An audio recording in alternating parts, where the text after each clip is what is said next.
Hi guys, this is Ranjit, and in this video we'll be doing the full in-depth review for this OnePlus 12. And guys, this is a retail unit that I had purchased from Amazon, and I have been actually using this for the last 11 days. So in this video I'll give you my overview. What did I feel about this device? And in fact, this video can be a little bit big, so I'll divide this video between all these parameters that we'll be looking at, but I won't bore you guys. So I'll give you the summary of this one. I've actually made down a lot of notes, so let me give you a summary. What do I feel about this OnePlus 12? Overall, the OnePlus 12 has good specs for a person looking for a Snapdragon 8 Gen 3 device with excellent battery life, one of the best among flagships, and in day-to-day usage has been great without any compromises, and mostly it has all the flagship features that you would expect, and the camera performance is also decently good. But what I don't like is the curved screen. Should have gone with the flat design, and I miss the IP68 certification. It does not support eSIM, but I can still recommend the smartphone because of the sheer overall performance and the price to performance ratio. And I would be surprised if this OnePlus 12 does not come in the top 5 smartphones of 2024. But only time will tell how will this age with the updates, as indirectly it's Oppo's Color OS underneath. So guys, this was the big summary, but let's get down in the details because the devil is in the details. So let's get on with this one. And this is the device itself. First, I'm going to talk about the build quality and in-hand feel. And guys, if you haven't seen my unboxing video, watch that. I'll leave the link in the description and also a card here. And I feel here OnePlus is doing a far better job than most flagships. In fact, in the box, we get a lot of stuff that you actually need with the phone. And in fact, we also get that 100-watt fast charger in the box. So again, okay, let's talk about the in-hand feel, build quality and all this thing. And here I have to say OnePlus has done a very good job. The build quality is solid.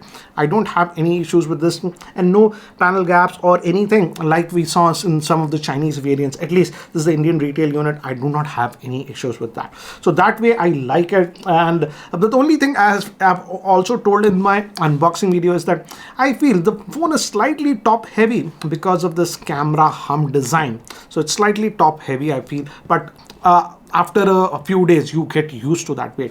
I also like the fact that this back glass, this again glass, does not attract any fingerprints. I used it without the case, and as you can see, no fingerprints or anything. Only nitpicking if I have to do is here, this metallic casing that we have, this is a fingerprint magnet. If you touch this, it will attract quite a bit of fingerprints.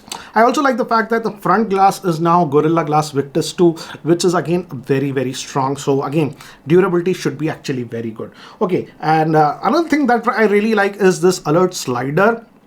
This has moved to the left side. Default it used to be on the right side. I feel that right side implementation was better, but here it has moved, and I like this one. After using this OnePlus 12 for the last 11 days, I started appreciating it, that whenever I was with someone or something, without even just looking at the phone, I can just move like this and I know the phone has gone to silent. So I appreciated this alert slider. So that's a small thing that I appreciated. So that way I would say in terms of build quality, I have no issues with this one. Feels like a flagship. When you hold it, you feel that premiumness. Next thing is regarding the Wi-Fi connectivity and cellular connectivity. And here I have to say OnePlus has done an excellent job in terms of Wi-Fi reception that I get. I tested this one extensively because in my new setup there is a certain location, one of the restrooms, in fact, where the Wi-Fi reception is actually not good. And there also, in that area also, the Wi-Fi speeds that I was getting on this smartphone were again one of the best. So the Wi-Fi antenna's calibration has been done very well. So that way again, no issues of Wi-Fi. And the thing is that it's also sort of future proof. It does support Wi-Fi 7. To be very frank, I don't have Wi-Fi 7 because Wi-Fi 7 is technically not launched in India. But I have the Wi-Fi 6, and I also tested it with the older Wi-Fi 5 standard, and in both scenarios it performed like a champ. So in terms of Wi-Fi reception, no issues. I tested it again for 2.4 gigahertz as well as 5 gigahertz band. No issues regarding the Wi-Fi. In fact, the Wi-Fi reception strength is again among the top, I would say, among the smartphones. Okay, next thing, I like this. Some of you have asked me, how is the 5G reception on this one? And guys, to be very frank, I used it with a single SIM. That's my primary Airtel SIM. And with that, I did not have any issues of 5G reception on this smartphone. phone. So 5G reception was fine, even call clarity was fine. Also, it does support that Wi-Fi calling also, and I tested with that also, and that worked. So in terms of network reception and all those things, I do not have issues with this smartphone. One con is that, and this might be only specifically for the Indian variant, is that this is just a dual nano SIM one, but this does not support eSIM. So if you are a person who is looking for eSIM support, at least the Indian variant that is sold officially in India does not support eSIM. That is something you have to be aware of. Okay, moving to the next thing, and that is regarding the screen quality on this one. It has a big screen. It's a big phone, 6.82-inch screen, and it's curved. I like the fact that because these corners are a little bit curved, it's easier to hold. But again, it's a big phone. So again, it's a two-handed device, I would say. And I'm not a big fan of this curved screen. If you notice, this is the built-in screen protector that I was getting. It's just peeling off from here. So again, even if you opt for those, what do you say, extra screen protectors or something, they will peel off eventually because of the curved screen. So that is something that I do not like. And also while watching YouTube videos and stuff like that, when you hold it like this, sometimes accidental touches will happen because of this curved screen, because this goes till here. So it'll just skip the track. So I'm not a big fan of the curved screen, yes, but it looks good. Coming to the performance of the screens, I do not have any issues here, and I really like the fact that the color accuracy is actually very good on the screens. What I've noticed is some of the flagships is that the color accuracy is not that great, but here I did not have any issues in the color accuracy. It's very close to the natural body light and a very pleasing color. So in fact, when you watch videos, movies, etc., it's a very good experience on this one. So that way I do not have the problem. The only nitpicking I have, again guys, this is nitpicking because I thought I have to present all the facts to you guys. OnePlus is claiming that this has the brightest screen. Yes, in HDR they claim 4500 nits, but most of the YouTubers and everything are just claiming that this is the brightest screen out there. That is far away from the truth. For me, a bright screen is what? A screen, when I go outdoors in the outdoor direct sunlight, it should become bright. And yes, this is decently bright, but again, it's simply not the brightest. I have a lot of other smartphones, even last year's flagship smartphones, that go way brighter than this smartphone in outdoor sun.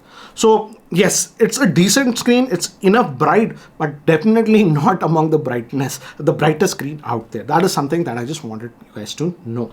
Okay, one small thing that I noticed and I liked is that they call this, I don't like calling this marketing gimmicks or whatever, they call this aqua touch or something, and yes, it does work. But the other days my fingers were a little bit wet, and in fact the fingerprint scanner also actually worked with those wet fingers, and I can actually use the phone. So if your fingers are slightly damp or something, again, this phone actually works very, very well. So that way I would say they have done a good job. Another thing that I like about this smartphone in terms of screen is that in very low brightness, for example at night, when you close all the lights, the brightness level can actually go very, very low. So it simply does not hurt your eyes, or that has that flickering issue. So that way I would say they have done that implementation very, very well. So overall, excellent screen, but again, don't fall for the marketing gimmick that this is the brightest screen out there. Anyways, moving to the next thing I like is the speakers on this one. The stereo speakers are actually pretty loud on this one, so adequately loud, and for most instances I never had to actually bump up the speaker level more than 80%. So the speakers are actually very, very loud. The only nitpicking that I have is that with the speakers, default speakers, that Dolby effect, the Dolby Atmos effect is not there. You do get the Dolby effect when you pair this one with earbuds. Again, it doesn't have to be OnePlus earbuds. I checked with Sony earbuds that I have. The Dolby effect you get only when you wear the earbuds, and so that's something that I have noticed. But overall, for multimedia consumption, because of the great stereo speakers that are actually pretty loud, and also that very good screen, which in fact does support Dolby Vision, the multimedia consumption experience is actually very, very good. Apart from that, as I've told you, you got to be careful when you're watching videos or something. Don't hold it like this. You have to hold it like that, because it can touch the screen and skip the stuff like that. That is something that they should fix with the OTA update. I'm hopeful they do it, but that's what it is as of now. Okay, moving to the next thing is, this is something that I didn't expect. This does have the IR Blaster on this one, and that works fantastically. Here is the IR Blaster app. In fact, I tested it with a couple of different, I have a Dyson fan, Atomberg fan, and all those things, and it actually worked very well. So this is a small thing that is there. In fact, you can also create a shortcut. For example, I created a shortcut for my Dyson fan, so I can just click here and operate it. So this works actually very, very well. But only nitpicking is that for some reason, again, this is a software thing that they can fix. Most of the functionality is hidden under the more option.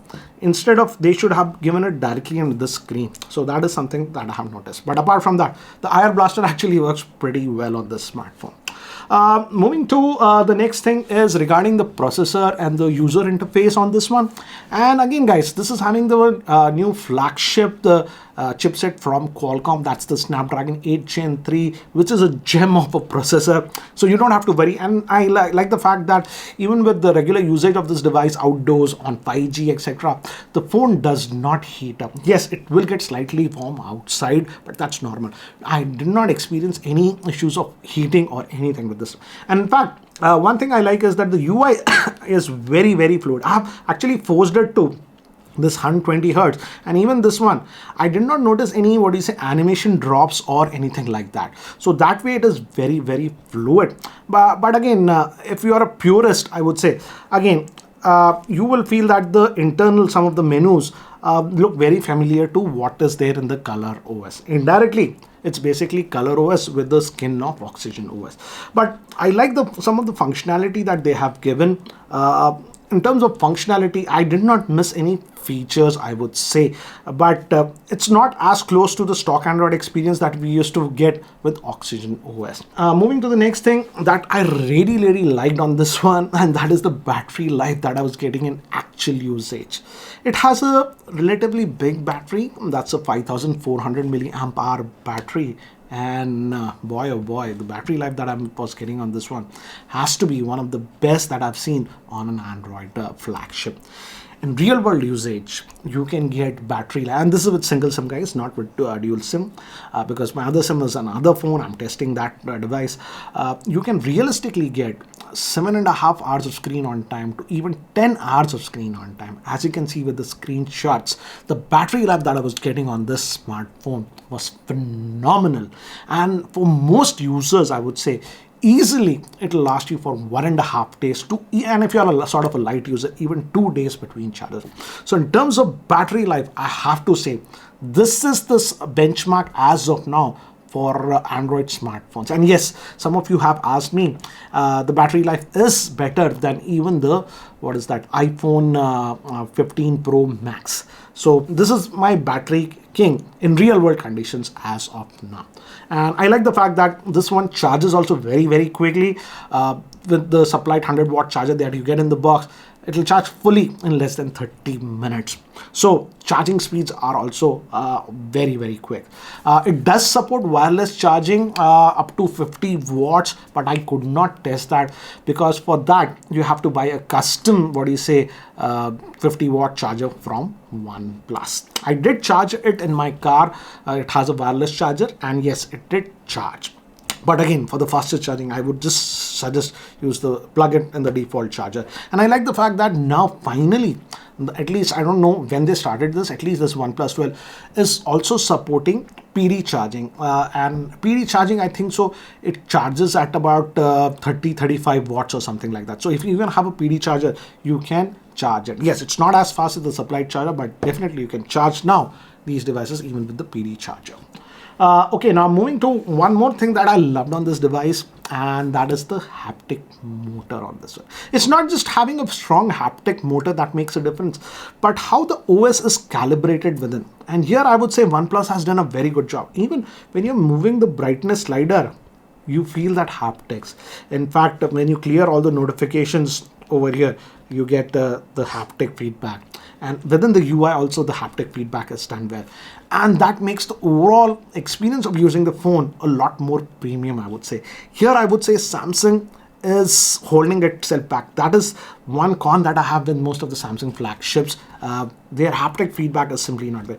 And here I would say OnePlus has done a fabulous job. In fact, inside the setting, there is something known as Haptics, haptic intensity, and this is called that Haptics. I've kept it on maximum, and here I have kept it on crisp, and here the haptics actually feel really good on this smartphone. So that way I would say haptics are done extremely well on this smartphone, and gives a very premium vibe towards it. We also do have this one shelf. I'm not a big fan of it. If you just swipe here, you default get to this one. You can disable it if you want, but this is there by default. But left, if you swipe, you get your Google pane like usual. And again, as I've told you, the fluidity, it's actually super fluid. Now, when we talk about the camera on this one, let's start with the rear facing camera.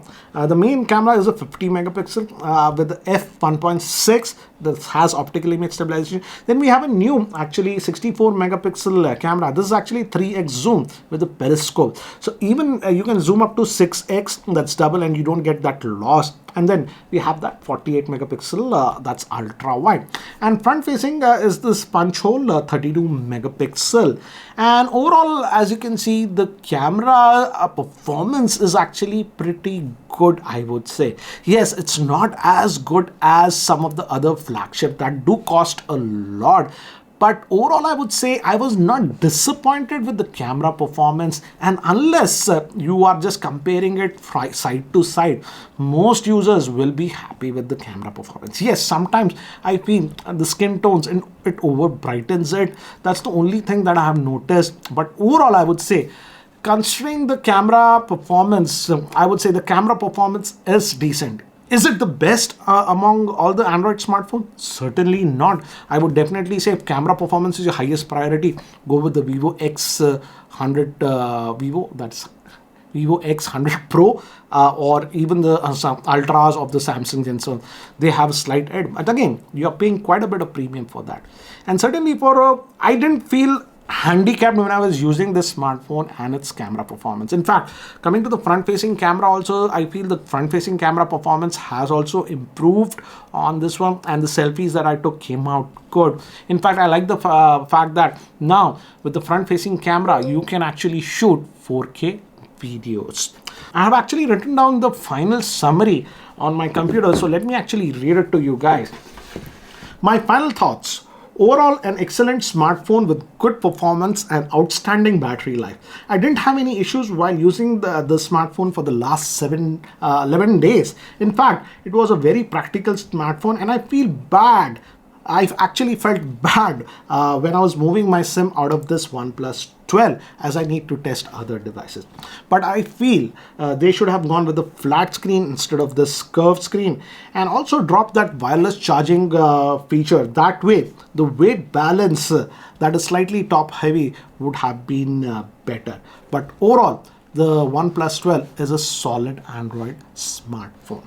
So guys, this was my review of this OnePlus 12 smartphone. What do you guys feel about the same? And guys, if you're planning to buy this smartphone, I have purchased this from Amazon. I'll leave the link in the description. Use that link. It does help the channel. And guys, if you're still not subscribed to the YouTube channel, hit that subscribe button. This is Ranjit, and I hope to see you in my next video. And guys, some of you will ask, what about gaming? I did play a little bit of Call of Duty, but guys, I'm not a hardcore gamer, if you guys know. If you want to know about gaming and stuff, check out some other channels. But overall, I would say for 95% of the users, I would say this is a pretty good smartphone, apart from some of the niggling small cons that I have mentioned. Anyways, guys, take care. Catch you later. Bye-bye.